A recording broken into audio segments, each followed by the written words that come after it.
तैसा स्वस्वरूपी उठला दृश्यशी द्रष्टा हटला तो नेमो काय हटला इंद्रिय ग्राम माझ्या इंद्रियांनी काय कामं केली तो त्याला जाणत नाही.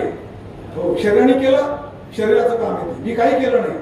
तो अहम तो अहंकार हो त्या अहंकारापासून तो निराळा आहे. आलं लक्षामध्ये म्हणून हनुमंतरांका जाळीच नाही असं का म्हणायचं की त्या अहंकारापासून निराळे. अशा प्रकारे तुकाराम महाराज कर्मातून सुटका करण्याकरता भगवान कृष्णाचीच प्रार्थना का करतात याचं कारण आहे की त्यांनी एवढ्या मोठ्या कुरुक्षेत्रावर पांडवांना पुण्यवान ठरवलं. आजही कोणी जर पांडवांची निंदा केली हो तर साहत गोविंदा नाही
पांडवांची निंदा आवडली नाही हो त्या रोग झाला जन्मेजयला झालं की नाही कुष्ठ फुटलं की नाही चाललं नाही ते मग कुष्ठ गेलं कशाने पुन्हा त्याच पांडवांची म्हणजे महाभारत आदराने श्रवण केलं तेव्हा आधार गेला. एक कळा विदपन कळा पुण्यस्ती प्रताप आगळा मनोनी जन्मेजयाचे आवडला दोष हरले. तिसऱ्यांदा जन्मेजयाला एकदा नामदेवाच्या शब्दात आला एकदा महाभारतात आला आता ज्ञानेश्वरीचा जन्मेजयाला तीनदा जन्मेजयाला. मला काय म्हणायचंय हो देवाला हे चालत नाही. एक कृष्ण परमात्माच एक असा आहे हो की जो तुम्हा मला कलियुगामध्ये आपल्या कर्मातून सोडवणार आहे पाप पुण्याच्या पासून निराळा ठेवणार आहे. हो तुम्ही काय करता हे महत्वाचं नाही तुम्ही जे करता ना त्या करते वेळेला तुमचा अहंकार कसा आहे तुमची वृत्ती कशी वृत्ती लक्षात.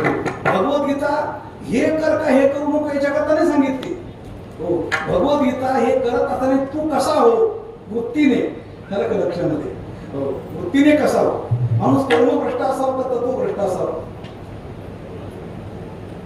खरं तर कर्मभ्रष्ट नसावं तत्वभ्रष्ट नसावं पण असला तर कर्मभ्रष्ट असावं पण तत्वभ्रष्ट नसावं.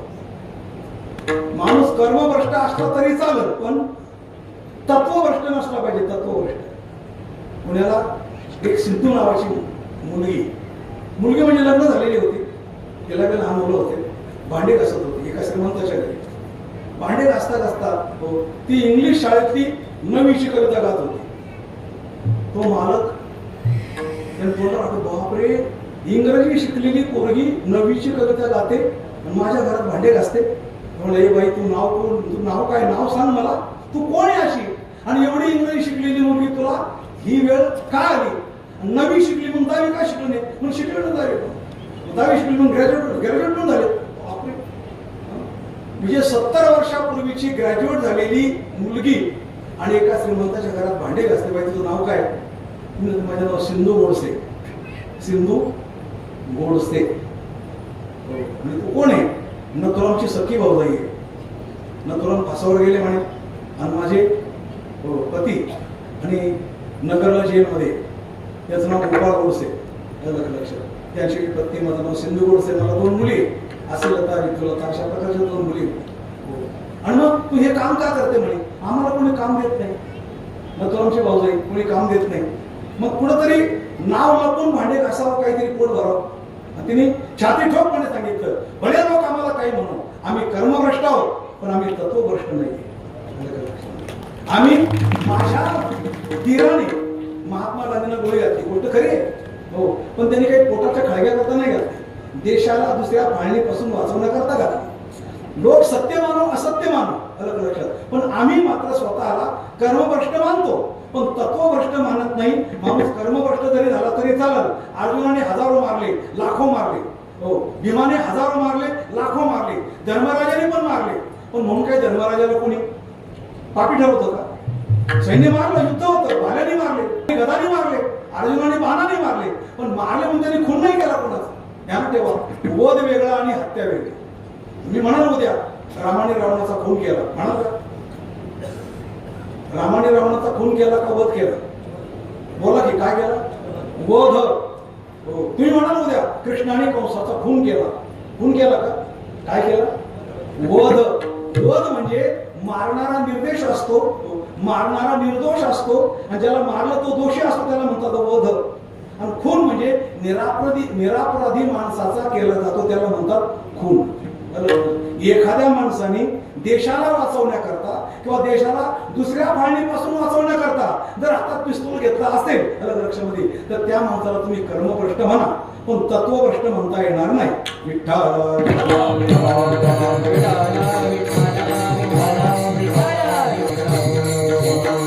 हीच नीती स्वातंत्र्यवीर सावरकर पण सांगतात है ना हो. ते म्हणतात हिंदू मेले सहिष्णुतेच्या अतिरेकाने आणि मुसलमान मरतायत असहिष्णुतेच्या अतिरेकाने. अतिरेक चांगला नसतो कुठं, सहिष्णुता अति आली की तो पण अतिरेक. मुसलमान हो अति असहिष्णू झाले, त्याचा परिणाम देशात वाईट दिवस झाले. आणि तुम्ही जास्त दयाळू झाले, तुम्हाला तरी एवढं दया करायला कोण सांगतंय? तुम्ही पण थोडं तरी आपल्या देशाच्या रक्षणाकरता जर कडक व्हा, चांगल्या प्रकारचे निर्भीड व्हा आणि देशाचं रक्षण करा. भगवान कृष्ण परमात्मा अर्जुनाला, भीमाला, धर्मराजाला, नकुलाला, सहदेवाला प्रसंगोपात हो तुम्ही आता निर्भय व्हा, हो तुम्ही निष्पाप आहेतच, पण तुम्हाला स्वातंत्र्य मिळवण्याकरता, तुम्हाला हो तुमचं राज्य मिळवण्याकरता, गेलेला प्राप्त करण्याकरता हातात शस्त्र घ्यावं लागणार आहे. हो वेळोप्रसंगी ते जसे वागले तसं तुम्हाला सुद्धा वागावं लागणार आहे, तर तुम्हाला तुमचं राज्य मिळेल. आणि असं सांगणारा कृष्ण परमात्मा तुकाराम महाराज म्हणतात, तू फक्त मला सोडवू शकतो.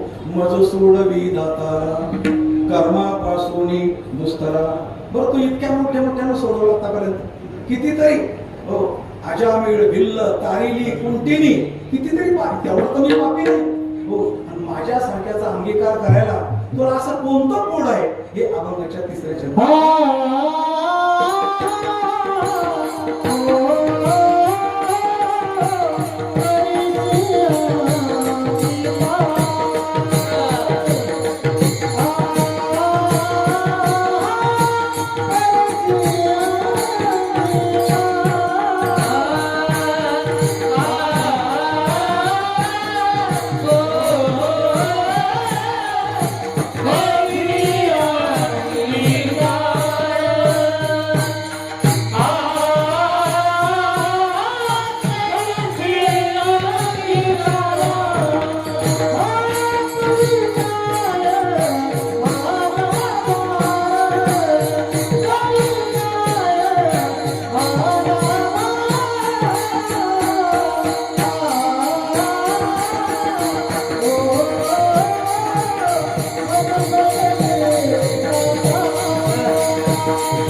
जग जीवन आहे, मी जीव आहे आणि तू जीवाचं जीवन आहे. जीवीच्या जीवना तुका म्हणे नारायणा मज सोडवी दातारा कर्मापासून दुस्तरा. अभंगाचा भावार्थ झाला. फक्त 7 मिनिट बाकी आहे. कीर्तन तेवढ्याच वेळात आपल्याला संपवायचा प्रयत्न करायचा आहे. एकदा सर्व टाळकरी मंडळींनी सर्वांनी भगवंताचं भजन करण्याकरता वर हात करायचे आणि भगवंताचं भजन करायचं. विठो